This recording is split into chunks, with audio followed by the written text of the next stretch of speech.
Susan is moving into the house at the end of this long, lonely road. The house is isolated and the night is starting to get pretty stormy with lightning. Susan is sorting things out in the house. Some of the boxes are unopened and some rooms are untouched. She looks confused. It seems something has been here. She found a key on the kitchen counter. It doesn't seem to fit any of the doors. It's brass and cold. It has letters engraved on it, but she can't locate it anywhere in the house plans. What door or lock does it open? There must be something I'm missing, she wonders. Suddenly, a loud static humming seems to be coming from the hallway closet. It's hollow and wrong, disturbing. She's then startled by a loud crack. Hesitantly, she steps quietly towards the closet, where it seems the sounds came from. She reaches and cautiously peers into the closet, where she notices a large crack in the wall from ceiling to floor. It looks like it's vibrating as it continues to hum. An occasional greenish spark emanates from the crack. As she steps closer and enters the closet, she reaches to touch it when it glows at her touch. The opening widens and continues to grow larger, eventually revealing a stairway leading upwards. Susan stares dumbfounded. There's no second floor, her mind exclaims silently. Definitely no attic that she's aware of. On the steps, she notices some footprints, wet ones. Someone was here. Her anxiety ramping up, she looks up the stairs. There's a door up there. It's dark, too dark to see much. She pulls her phone from her back pocket and uses the flashlight to illuminate the staircase. She can make the footsteps out more clearly now. Not very large, maybe a woman's. Do I go up? Should I go up? She questions herself. Taking a deep breath, she musters up the courage and inches towards the stairs and begins to climb. She reaches the door and tries to open it, only to find it locked. Realizing that she still had the key from the kitchen, curiously, she tries it. It fit and turned, unlocking the door. The door opens. Now, what is behind this door? The room is filled with mirrors, but something seems odd. Is it possible they're not working right? The reflections seem all wrong. On one of the walls hangs a strange mirror. There's something about this particular mirror. She's drawn to it somehow. As she stands in front of it, staring at her reflection, suddenly it cracks and dark smoke appears in the mirror, and a ghostly face forms in the smoke. She gasps abruptly, frightened, every hair on her arms rising. She decides it's time to rush out of there. She turns to leave. With a sharp gasp, she finds herself facing the mirror again. How is this possible? It's happening again. The mirror is shattering.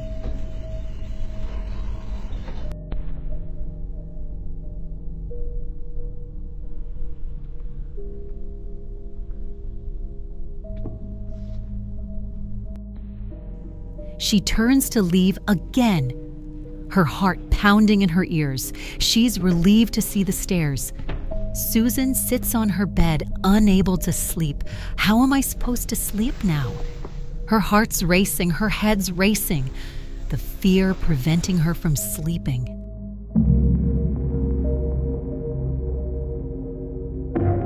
During the night, while she lies awake in her bed, strange things and noises are happening throughout the house.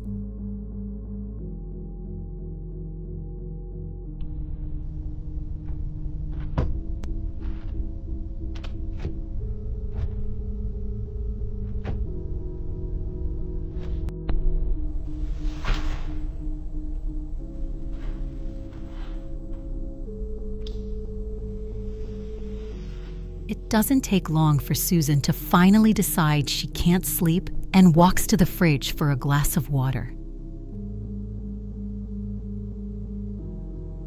She can still hear strange knocks and sounds and grips her head in frustration with tears of fear.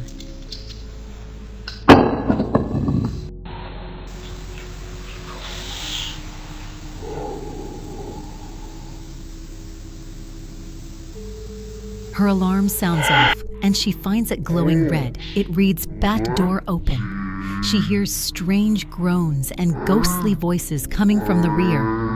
A silhouette of someone walks by her rear window outside. The porch light is flashing intermittently, casting its shadow through the window. She tries to call the police, but her phone flickers and behaves unusually. She tries to get her phone working, but it's not cooperating as she presses various links. Help streams across her screen. Odd runic symbols flash across the phone. She can't call out. She checks the back door and sees no one. She closes and locks the door. Susan then decides to check and lock all her doors. The front door is clear.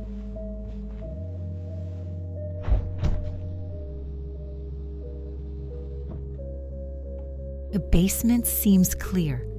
She hasn't been down there recently and is now very much unwilling to go down there now. She closes the door.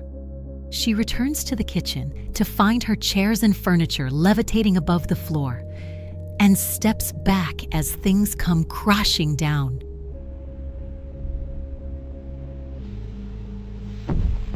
The floor vent starts coughing up black smoke.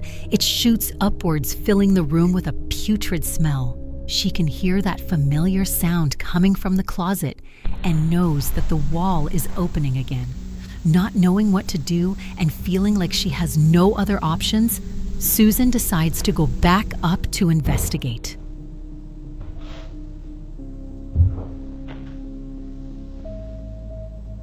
She walks to the strange mirror on the wall, compelling her to look at her reflection. The reflection looks back at her, then distorts into a horrifying and menacing face that grins at her evilly. Dark, black smoke rises around her.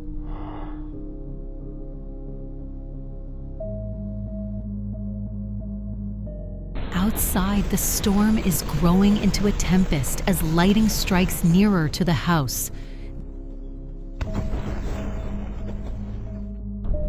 The evil reflection in the mirror is suddenly restored to her frightened self. Susan is unaware that the basement is now filled with mirrors and a ghostly apparition can be seen within all them. Outside, the storm continues to grow with intensity and eeriness.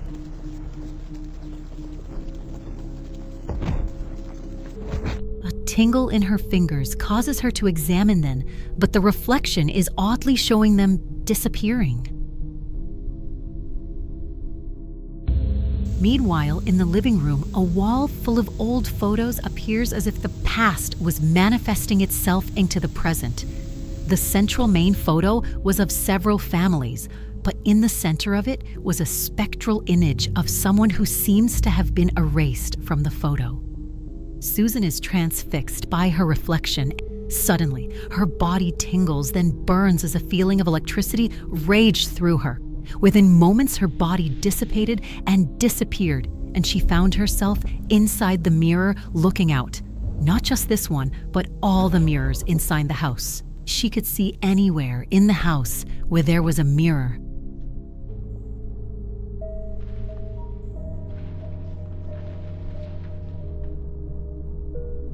As the storm continued to rage angrily,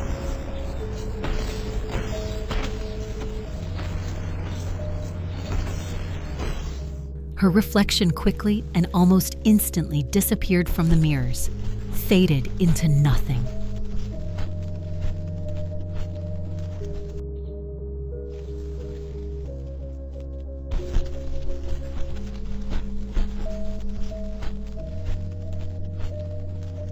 Susan was gone, nowhere to be found.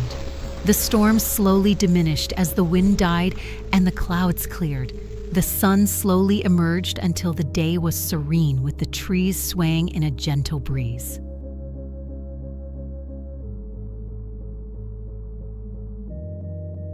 For years, the house remained empty, with a for sale sign planted in the front yard.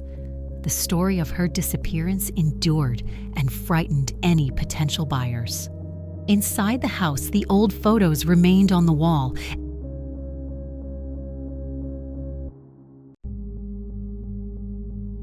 And if you were to examine the main photo and saw close enough,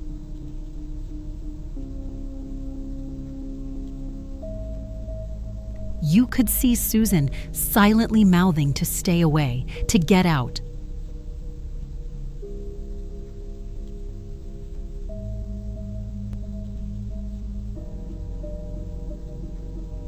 You see, the spirits were trying to scare her away, not to frighten her, but to save her from the house.